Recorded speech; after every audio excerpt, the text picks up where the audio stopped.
दोस्तों एक लड़का होता है जिसका नाम सूरज होता है और एक लड़की जिसका नाम दिव्या होता है। दोनों की एक दूसरे से शादी हो जाती है तो दिव्या अपने पति सूरज के घर आकर रहने लगती है। लेकिन दोस्तों 2 साल बीत जाने के बाद भी जब दिव्या प्रेग्नेंट या गर्भवती नहीं होती है तो उसकी सास को बड़ी ही टेंशन सताने लगती है। इसलिए वह एक दिन अपने बेटे सूरज को अपने पास बुलाती है और उससे कहती है कि बेटा, तुम्हारी बहू के साथ कोई अनबन तो नहीं है।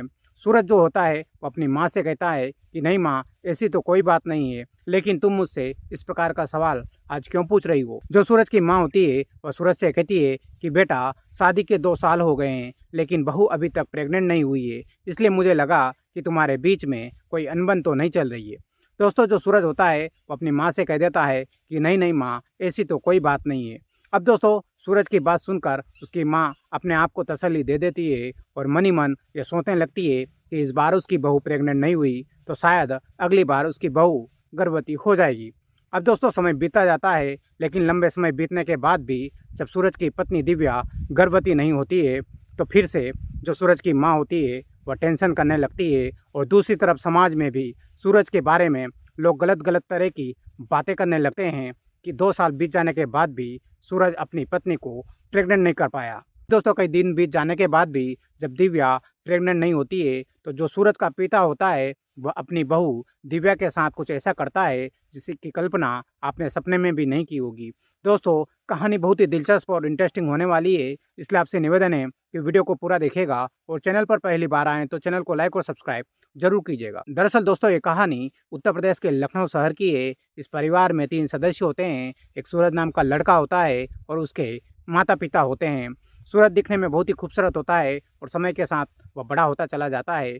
सूरज के जो माता पिता होते हैं उन्हें सूरज की शादी की टेंशन होने लगती है, इसलिए वह अपने समाज में रिश्तेदारों से सूरज के लिए एक खूबसूरत लड़की ढूंढने की बात कहते हैं। तो रिश्तेदार उसके लिए एक खूबसूरत लड़की ढूंढते हैं और उस लड़की का नाम दिव्या होता है। दोस्तों जो सूरज के माता पिता होते हैं वो दिव्या को देखने उसके घर जब जाते हैं तो उसे पहली नज़र में देखकर पसंद कर लेते हैं और उसे शगुन के नाम पर कुछ पैसे दे देते हैं और रिश्ता पक्का करके आ जाते हैं और अपनी बहू दिव्या से कहते हैं कि बेटा, आज से तू हमारे घर की मान है, सम्मान है और हमारे घर की इज्जत है। अब दोस्तों समय बीतता जाता है। समय बीतने के साथ सूरज और दिव्या की शादी हो जाती है। शादी के बाद जो दिव्या होती है वह अपने पति सूरज के घर आकर रहने लगती है और अपनी सुहागरात में अपने पति का आने का इंतजार करती है। जो सूरज होता है वह आधी रात को सुहागरात मनाने के लिए अपनी पत्नी दिव्या के कमरे में जाता है।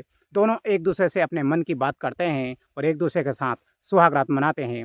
अब दोस्तों समय बीतता जाता है। समय बीतने के साथ 2 साल हो चुके होते हैं, लेकिन 2 साल बाद भी जो सूरज होता है वह अपनी पत्नी दिव्या को गर्भवती नहीं कर पाता है। जो सूरज की माँ होती है उसे टेंशन होने लगती है, उसे चिंता होने लगती है, इसलिए वह एक दिन अपने बेटे सूरज को अपने पास बुलाती है और उससे कहती है कि बेटा, तुम्हारे और बहू के बीच में कोई अनबन तो नहीं है। जो सूरज होता है वो अपनी माँ से कहता है कि माँ, ऐसी तो कोई बात नहीं है, लेकिन तुम इस प्रकार का सवाल मुझसे क्यों पूछ रही हो। जो सूरज की माँ होती है वह सूरज से कहती है कि बेटा, शादी के 2 साल हो चुके हैं लेकिन बहू अभी तक प्रेग्नेंट नहीं हुई है, इसलिए मुझे लगा कि तुम्हारे बीच में कोई अनबन तो नहीं है। जो सूरज होता है वह अपनी माँ से कहता है कि नहीं नहीं माँ, ऐसी तो कोई बात नहीं है। अब दोस्तों समय बीता जाता है। सूरज की माँ इस बात से तसल्ली कर लेती है कि उसकी बहू इस बार गर्भवती नहीं हुई तो अगली बार गर्भवती जरूर होगी। अब दोस्तों फिर से लंबा समय बीतता है, लेकिन लंबे समय बीतने के बाद भी सूरज की जो पत्नी दिव्या होती है वह गर्भवती नहीं होती है। समाज में जो लोग होते हैं वह तरह तरह की बातें करने लगते हैं, सूरज के बारे में भला बुरा कहने लगते हैं। ये सारी बातें जब सूरज की माँ सुनती है तो उसे काफ़ी बेचैनी होती है, काफ़ी टेंशन होने लगती है। दूसरी तरफ जो सूरज था उसका एक कंपनी में अपॉइंटमेंट हो जाता है, इसलिए उसे उस कंपनी में काम करने के लिए अपना घर छोड़कर मुंबई शहर जाना होता है। लेकिन दोस्तों सूरज वहाँ से अकेला मुंबई में काम करने के लिए जाता है और अपनी बहू को साथ में नहीं ले जाता है, उसे घर में ही छोड़कर चला जाता है। जो सूरज की माँ होती है उसे बड़ी ही टेंशन होने लगती है और उसका जो शक था वह यकीन में बदलने लगता है कि हो ना हो उसके बेटे में कुछ ना कुछ कमी है, तभी वह उसकी पत्नी को प्रेग्नेंट नहीं कर पा रहा है। और जब उसकी नौकरी लग गई है तब भी वह मुंबई उसे अपने साथ में लेकर नहीं गया है। अब दोस्तों जो सूरज होता है वह अपना काम करने के लिए मुंबई चला जाता है। इधर सूरज की जो पत्नी होती है वह घर पर अकेली रहती है। जो सूरज की माँ होती है उसे बेचैनी होने लगती है, इसलिए वह एक दिन अपने पति को अपने रूम में बुलाती है और उनसे कहती है कि तुम्हें मेरे बेटे की बहू के साथ संबंध बनाना है। अब दोस्तों जो सूरज का पिता होता है जैसे ही वह अपनी पत्नी से ये बात सुनता है तो उसके पैरों की ज़मीन खिसक जाती है। वो मन ही मन ये सोचने लगता है कि आखिरकार उसकी ही पत्नी उसके बेटे की बहू के साथ इस प्रकार का संबंध बनाने के लिए क्यों कह रही है। अब दोस्तों जो सूरज का पिता होता है वो अपनी पत्नी से कहता है कि तुम सूरज की माँ होकर मुझे इस प्रकार कृत्य करने के लिए कह रही हो, तुम्हें शर्म नहीं आ रही है, तुम ऐसा मुझे करने के लिए क्यों कह रही हो। जो सूरज की माँ होती है वो अपने पति से कहती है कि देखो शादी के 2 साल हो चुके हैं लेकिन मेरा जो बेटा सूरज है वो अपनी पत्नी को गर्भवती नहीं कर पाया है। मुझे तो लगता है कि हमारे बेटे में ही कमी है और दूसरी तरफ ये समाज हमें गंदे गंदे ताने दे रहा है, हमारे घर के बारे में बुराइयां कर रहा है। इसलिए मैं चाहती हूँ कि तुम सूरज की पत्नी को गर्भवती कर दो ताकि मुझे समाज के ताने सुनना ना पड़े। दोस्तों जो सूरज का पिता होता है वो डरता है और कहता है कि मैं बहू के साथ ये कैसे कर सकता हूँ। जो सूरज की माँ होती है वह अपने पति से कहती है कि तुम्हें डरने की ज़रूरत नहीं है, मैं पहले अपनी बहू से बात करके आती हूँ, फिर तुम उसके साथ संबंध बना लेना। अब दोस्तों जो सूरज की माँ होती है वह सूरज की पत्नी दिव्या के कमरे में जाती है और उससे बातें करने लगती है और उसे कहती है कि देखो दिव्या, तुम्हारी शादी के 2 साल हो गए हैं लेकिन मेरा बेटा तुम्हें अभी तक प्रेग्नेंट नहीं कर पाया है। लगता है मेरे बेटे में कोई कमी है और समाज हमें कई सारे ताने दे रहा है, हमारी भली बुरी बातें कर रहा है। इसलिए मैं चाहती हूँ कि तुम अपने ससुर के साथ संबंध बनाओ और उनके साथ गर्भवती हो जाओ, जिससे हमें समाज के ताने नहीं सुनने पड़ेंगे। जो दिव्या होती है शुरू में तो आना काना करती है लेकिन जो बहू होती है वह कैसे भी करके इस दिव्या को मना लेती है।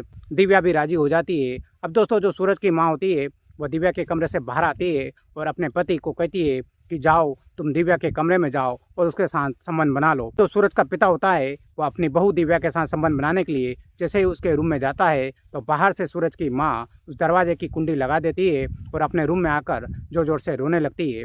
इधर जो सूरज का पिता होता है वह अपनी बहू दिव्या को अपनी बाहों में भरता है और उसके साथ संबंध बनाना चालू कर देता है। जो दिव्या होती है वह भी उसका साथ देती है और घंटों तक उसके साथ संबंध बनाती हैं। और जब ये ससुर 1.5 से 2 घंटे तक अपनी बहू दिव्या के साथ संबंध बना लेता है तो फिर इस कमरे से बाहर निकल कर आ जाता है और अपनी पत्नी को जब रोता हुआ देखता है तो उससे पूछता है कि तुम आखिरकार रो क्यों रही हो, तुम ही मेरे साथ इस प्रकार का काम करने के लिए मुझे मजबूर कर रही हो और एक कोने में बैठकर खुद रोने लगी हो।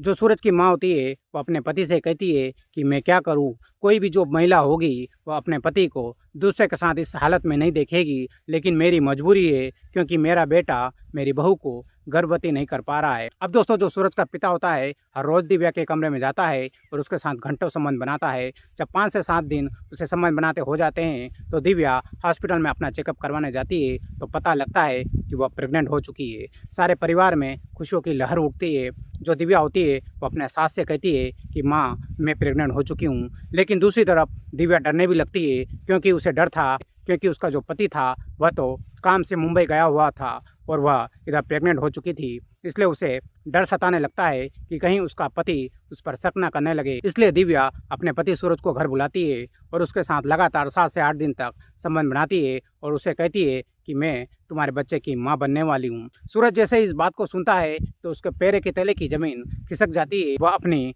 पत्नी से पूछता है कि तुम प्रेग्नेंट कैसे हो गई। जो सूरज की पत्नी दिव्या होती है वह कहती है कि तुम्ही ने तो मेरे साथ संबंध बनाए हैं, इसीलिए मैं तुमसे ही तो प्रेग्नेंट होंगी, किसी और से थोड़ी ना होंगी। दोस्तों जो सूरज था उसे मालूम था कि वह संबंध तो बना सकता है लेकिन कभी भी बाप नहीं बन सकता है, क्योंकि एक बार उसका एक्सीडेंट हो गया था और उस एक्सीडेंट में डॉक्टर ने स्पष्ट कर दिया था कि तुम अपनी पत्नी के साथ संबंध तो बना लोगे लेकिन कभी भी बाप नहीं बन पाओगे। इसलिए सूरज को अपनी पत्नी के ऊपर गुस्सा आने लगता है और वह उसे पीटने लगता है और दिव्या से कहता है कि बताओ तुमने किसके साथ अपना मुंह काला किया है। जो दिव्या होती है वह सूरज की माँ से टूट जाती है और आखिरकार अपने ससुर का नाम ले लेती है और कहती है कि तुम्हारे पिता ने ही मेरे साथ इस प्रकार की ज़बरदस्ती की है और इसमें तुम्हारी माँ का भी हाथ है।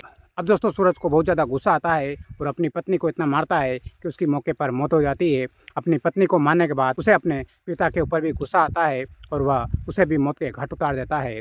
शाम होते होते यह खबर सनसनी की तरह फैल जाती है कि सूरज ने अपनी ही पत्नी और अपने ही पिता को मौत के घाट उतार दिया। पुलिस आती है और सूरज को पकड़कर कस्टडी में ले जाती है और उससे पूछताछ करती है कि बताओ तुमने अपनी ही पत्नी और अपने ही पिता को मौत के घाट क्यों उतारा। तो सूरज पुलिस को एक एक वाक्य बताता है और कहता है कि मेरी पत्नी ने मेरी पीठ पीछे मेरे पिता के साथ संबंध बनाए थे, मुझे ये सब कुछ बर्दाश्त नहीं हुआ, इसलिए मैंने अपने पिता और अपनी पत्नी को मौत के घाट उतार दिया और मुझे इस बात का तनिक भी अफसोस नहीं है।